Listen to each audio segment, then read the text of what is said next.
Yo, what is going on YouTube? I am Bjergsen here. Now I'm recording this video after the first day of Worlds, before the second day of Worlds, and today was a really fun and exciting day. Again, I'm not super in love with plans. I don't think it's the most fun. I don't think it's the most exciting. I'm also a little bit bummed that there's not a European team taking place, so I think that takes even more of the fun out of it. But so far so good. I'm at least happy that there's, some Worlds is better than no Worlds. I'm glad that, we got to see LNG versus Hanwha Life. I'm glad that we got to see Cloud9, and now I'm really excited for the second day as well. Obviously in this video I want to talk a little bit about the Bjergsen situation, give some updates on some of my updated thoughts, talk about some new stuff that's come out, some new stuff that's happening with him, but I also want to talk about Worlds a little bit too, so there'll probably be some spoilers in this video. If that's something that you are not interested in, make sure to click away. But I think this is how we're going to be doing videos, especially during Worlds, is still giving you guys up-to-date news on the stories, rumors, leaks, all that stuff, but they're probably going to slow down during Worlds.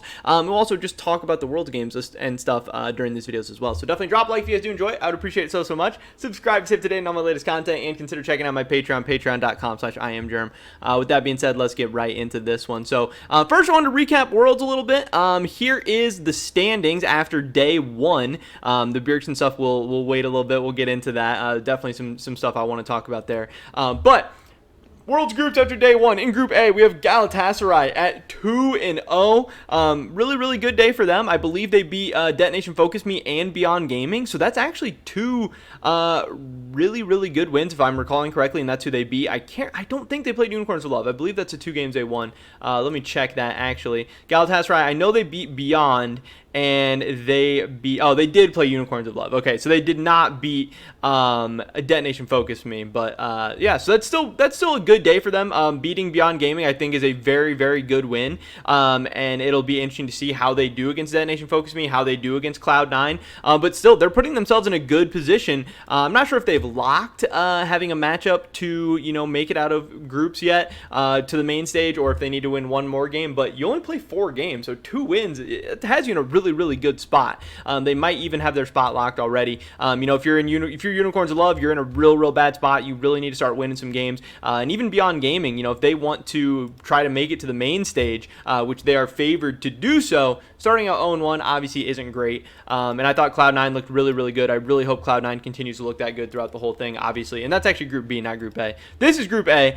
We have LNG with a 2-0 start, obviously with a nice win over Hanwha Life. Red Cannons at 1-0. Hanwha Life 1-1, Infinity Esports 0-2, and Peace 0-2. So that's just kind of what is going on there. Again, to me, it does take a little bit of the fun out of it. There's no European team here, especially with all the European, not making it out of play-ins memes. I think would have been really fun. The games tomorrow, some of the games I'm looking out for, not really a whole lot of games that are, standing out to me. Peace versus Hanwha Life could be interesting. Hanwha Life didn't really look great yesterday. If they get upset by Peace, that would be really bad.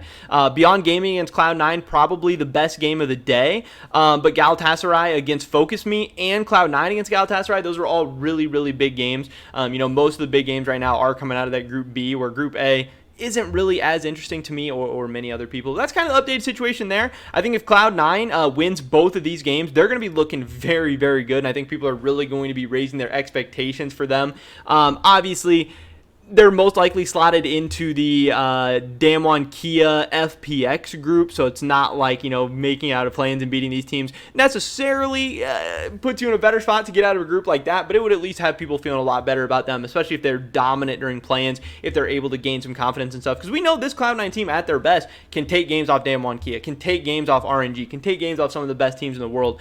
They have perks, they have all these guys, veterans, so it'll be interesting. Hopefully Cloud9 plays well. I'm rooting for them. But yeah, kind of what we got going on as far as games there. As far as the Bjergsen situation, a little update here. Something that got people talking yesterday was Bjergsen with this tweet here. He doesn't post a lot of pictures. He doesn't really even tweet that often. He's not super active on socials in general. Tweeted out this picture of him and Spica, which I just thought was a really cool picture.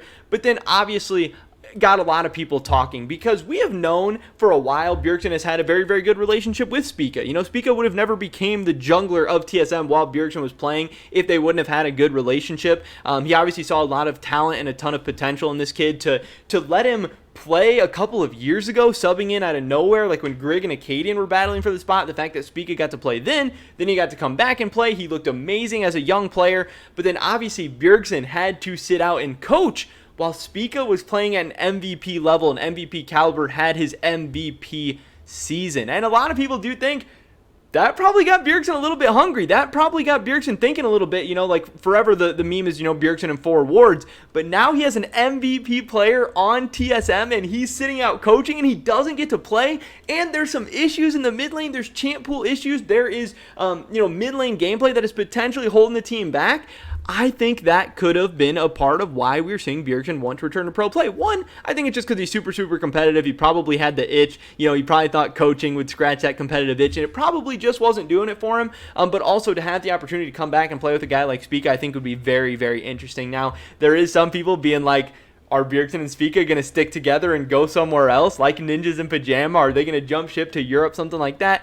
I don't think so. So far, all the rumors, all the kind of the rumor mill, all the leaks, all that stuff is really pointing towards Bjergsen returning to TSM, and I do really believe that. And I think these two guys being so close, having such a good relationship, and even posting pictures like this, maybe this is, Bjergsen throwing us a little bone. He knows this is going to get people talking. He knows this is going to get people speculating. And if him and Ming do have this good of a relationship, and Spica is potentially one of the best players in the entire Western scene, an MVP in the LCS, he's at least in that conversation, it would be hard to pass him up. It would be hard to leave your ownership in TSM, leave Los Angeles, California, leave the team and the brand that you've known for so long, and leave Spica, your friend and a really amazing player, especially now that TSM has money, now that TSM is willing to throw it around, willing to spend big. So I actually did think this was a really, really good sign. The fact that, Bjergsen and Spica seem so close, they seem to be doing so well. They're posting pictures together. They're out doing stuff together. And also, I thought this was a dope picture. I think it is pretty cool. And I think it's good to see, that TSM, these guys are out in good spirits. They're having a good time. They're bonding. They're hanging out, doing all this stuff.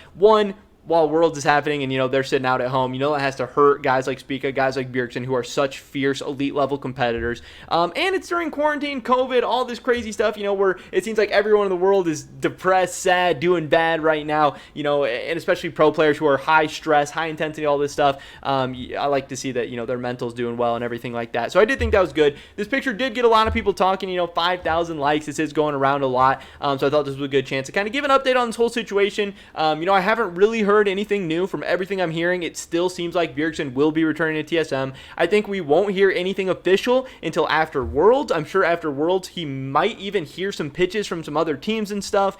Let them throw out their biggest bid at him, let him throw some crazy numbers at him. It'll also help him be able to go to TSM and be like, hey, this is the offer I got, this is the offer I got, this is the offer I got.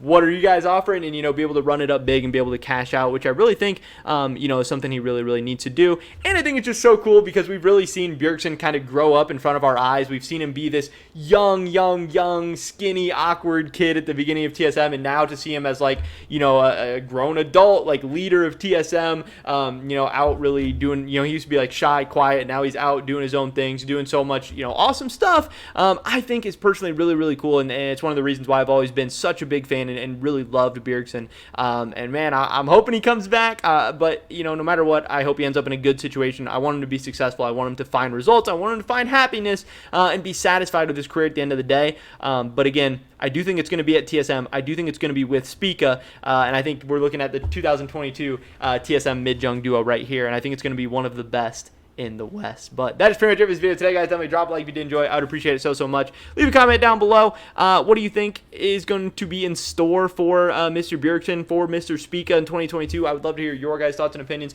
Subscribe, stay up to date on all my latest content. Hopefully catch you guys in the next one. But until then, peace!